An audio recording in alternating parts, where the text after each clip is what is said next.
शायद इंडिया को अभी तक इस टेस्ट इनिंग्स में ऑल आउट हो जाना चाहिए था।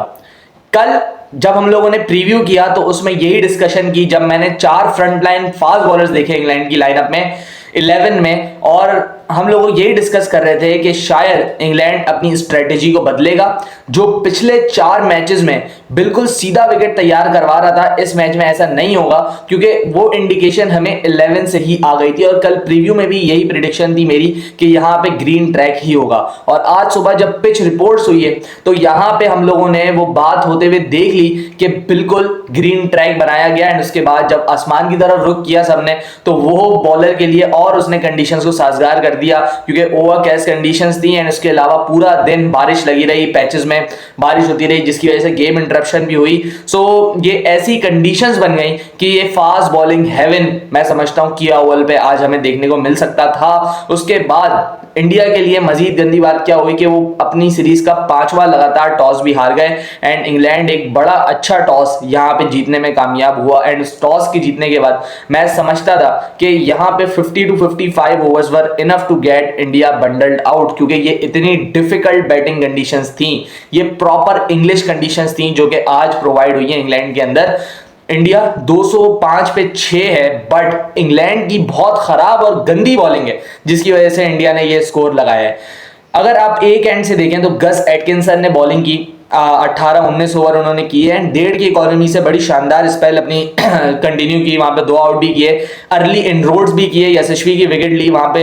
एंड दूसरा एंड किसी बॉलर ने भी नहीं संभाला, स्पेशली अगर आप बात करें Jimmy Overton and Josh Tongue की।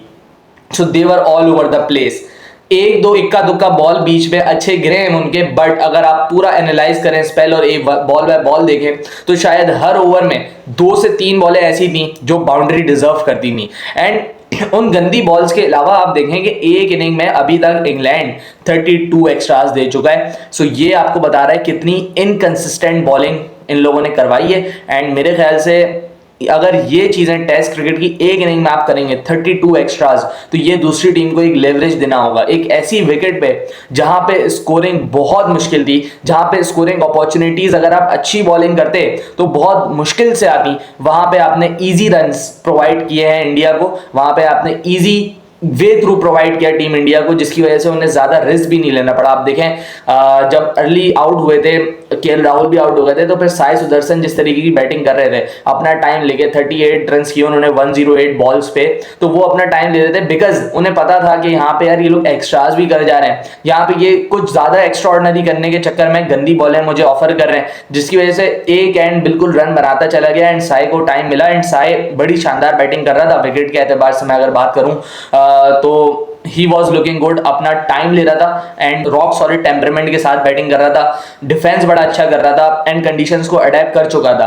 लेकिन फिर उसके बाद उसको जो बॉल पड़ा है जॉश टंग की जानिब से, अगेन मैं यही बोलूंगा कि पैचेस में या ओवर में या 3-4 ओवर में 1-2 बॉलें ऐसी थी जो कि अनप्लेबल बॉल्स थी। एंड वो डेफिनेटली होनी थी, क्योंकि विकेट जो है आपका, अगर आप इस विकेट पे 4th स्टंप पे गुड लेंथ पे बॉल लाके मारेंगे, अपनी कमर लगाएंगे गुड लेंथ पे लाके, देन डेफिनेटली इस विकेट ने आपको बहुत ज्यादा हेल्प करना है। और ये बात हम लोग गस एटकिंसन के स्पेल से देख चुके हैं कि उसने कुछ भी नहीं किया, सिर्फ और सिर्फ एक अच्छी जगह पकड़ के बॉलिंग की है, जिसकी वजह से उसको बड़ा शानदार स्विंग भी मिला है। एंड नए बॉल के साथ गस एटकिंसन जब बॉलिंग कर रहे थे सो उनको अच्छा खासा स्विंग मिल रहा था हर जगह से। सो ऐसा नहीं था कि विकेट में कुछ था नहीं, it has a lot for fast bowlers. And मेरे ख्याल से अगर यहाँ पे अच्छी बॉलिंग होती तो India could have been bundled out at this moment. ये ऐसी विकेट थी कि अगर यहाँ पे आप 55 to 60 ओवर्स अगर आप ले लें और एक ऑपोजिशन यहाँ पे बैटिंग कर रही हो, तो शायद आप उस ऑपोजिशन को आराम से घेर सकते हैं उन 55 एंड 60 ओवर्स के दरमियान। लेकिन क्रेडिट अगेन इंडिया को दूंगा मैं यहाँ पे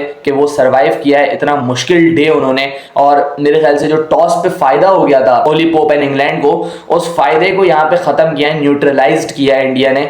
जो 204 पे 6 हैं वो यहाँ से किक ऑन करके 250-300 तक अगर पहुंचते हैं, सो इस विकेट के हिसाब से गिवन द फैक्ट कि कंडीशन सेम रहे, इंग्लैंड में सबसे बड़ा मसला ये होता है कि जिस दिन आपके पास बादल होंगे उस दिन कुछ और कंडीशन है, और जिस दिन आपके पास सूरज निकलेगा उस दिन कुछ और कंडीशन है। सो ये इंग्लैंड की एक बड़ी मैं समझता हूं कि चीजें हैं वेदर से रिलेटेड जो इंग्लैंड में खेलना अपने अपने आप में एक अच्छी चीज बनाती है एंड काफी सारा एक्सपीरियंस होता है नए प्लेयर्स को भी जाके कि वेदर पे बहुत सारी चीजें डिपेंडेंट होती हैं इंग्लैंड में। सो अगर तो क्लाउडी वेदर रहता है जैसे आज के दिन था, सो इस विकेट पे फर्स्ट इनिंग का score 270 250 that will be a really really good score. लेकिन अगर तो सूरज निकलता है और विकेट फ्लैट होती है, सो मेरे ख्याल से फिर इंडिया के लिए मसला होगा। देन टॉस की अहमियत जो है वो इंडिया को समझ आएगी। जो इंडिया टॉस हारा है अनफॉर्चुनेटली, काफी सारे एक साथ 15 टॉस मेरे ख्याल से एक साथ हारा है इंडिया और अनलकी रह रहे हैं इस मामले में। सो ये चीज जो है अभी काफी ज्यादा डिपेंडेंट है कि किस तरीके से कंडीशंस इवॉल्व करती हैं ओवर द टेस्ट मैच। अगर तो सूरज निकलता है देन इंग्लैंड को फायदा हो जाएगा टॉस जीतने का, लेकिन अगर कंडीशंस इस जैसी ही रहती हैं तो मेरे ख्याल से इंडिया ने अच्छा दिन खेला है आज। और इंग्लैंड विल नो कि डिस्पाइट टेकिंग 6 विकेट्स उन लोगों ने जिस तरीके की बॉलिंग की है that was not up to the standards. Chris Woakes अच्छे लग रहे थे नए स्पेल में, लेकिन अगेन पुराना जब बॉल हो जाता है देन क्रिस वोक्स की वो जो चीज़ है, वो जो जिप है या निप है ऑफ द सरफेस भी एंड इन द एयर जो उन्हें स्विंग मिलता है थोड़ा बहुत, वो भी खत्म हो जाता है जब बॉल पुराना होता है। सो अगेन हमने यही देखा कि नए बॉल के साथ तो उन्होंने केएल राहुल को आउट किया, लेकिन पुराने बॉल में या अपने सेकंड स्पेल में कुछ खास कर नहीं पाया। एंड अगेन जेम्स ओवरटन की स्पेशली मैं बात करूंगा, जेम्स ओवरटन को लेके आया जाता है इंग्लैंड के तीनों तरफ से खेल रहे हैं, तीनों फॉर्मेट में नुमाइंदगी कर रहे हैं इंग्लैंड की एंड बड़ा प्रेफर किया जाता है जेम्स ओवरटन को। काफी सारे लड़कों के ऊपर तरजीह भी दी जाती है just because he can ball quick, just because of his height, और मेरे ख्याल से थोड़ी बहुत बैटिंग भी कर देते हैं जेम्स ओवरटन, जिसकी वजह से उन्हें काफी ज्यादा प्रिपेयर किया जाता है एंड उनको प्रेफर किया जाता है ओवर मैनी बॉलर्स। लेकिन जेम्स ओवरटन का भी फिर फर्ज है कि वो उस तरीके से स्टेप अप करे एंड यहाँ पे परफॉर्म करे, जो कि अनफॉर्चुनेटली इस इनिंग्स में हमें बिल्कुल नहीं देखा। अगर आप इतनी साजगार विकेट पे, जिस विकेट में इतनी ज्यादा हेल्प हो फॉर दी फास्ट बॉलर्स, अगर आप इस जैसी विकेट पे ऐसी बॉलिंग करेंगे जिसमें आप 14 ओवर में 66 रन दे रहे हैं, वो मेरे ख्याल से नाकाबिले कबूल है फॉर एनी टीम। मेरे ख्याल से यहाँ पे अगर आप 14 ओवर्स का स्पेल डाल रहे हैं तो कोई जवाब ही नहीं बनता 40-45 रन से ऊपर देने का, एंड देन 2-3 विकेट्स तो फास्ट बॉलर्स के लिए यहाँ पे होनी चाहिए।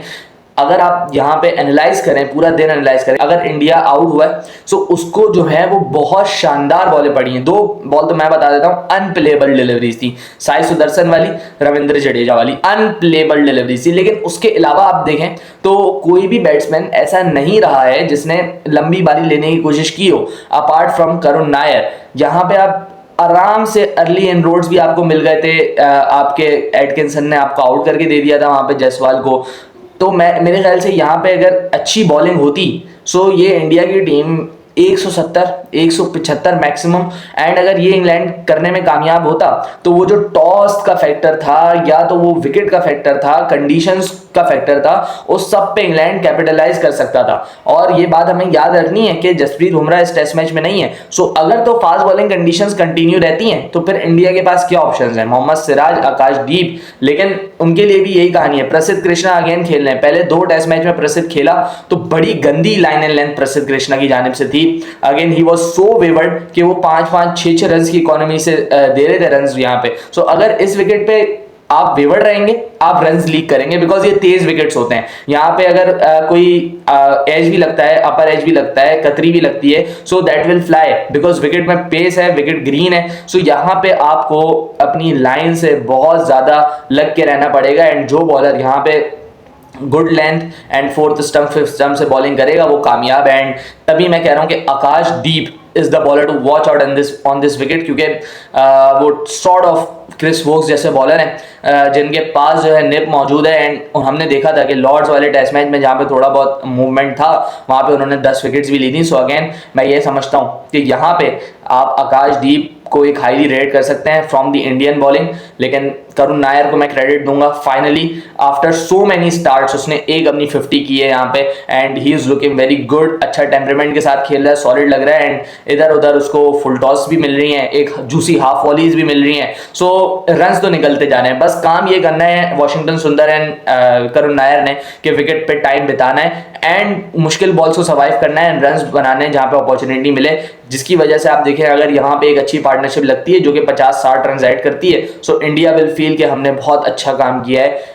Considering the conditions. सो आज का मैच कुछ ज़्यादा हुआ नहीं, 60 ओवर्स हुए सिर्फ और सिर्फ। मैं उम्मीद करता हूँ कि कल बारिश दूर रहे और देखते हैं कल किस तरीके से वेदर भी प्रोग्रेस करता है, ये गेम भी प्रोग्रेस करता है। एक डिसाइडर है, सो नर्व्स भी होंगी इसमें and India will come hard definitely. So let's see किस तरीके से गेम इवॉल्व करता है। आज सुबह यानी अभी रात में 5-6 घंटे के बाद पाकिस्तान का मैच भी शुरू होने वाला है, तो मिलते हैं उसके पोस्ट व्यू में। अपना ख्याल रखिएगा। अल्लाह हाफिज़।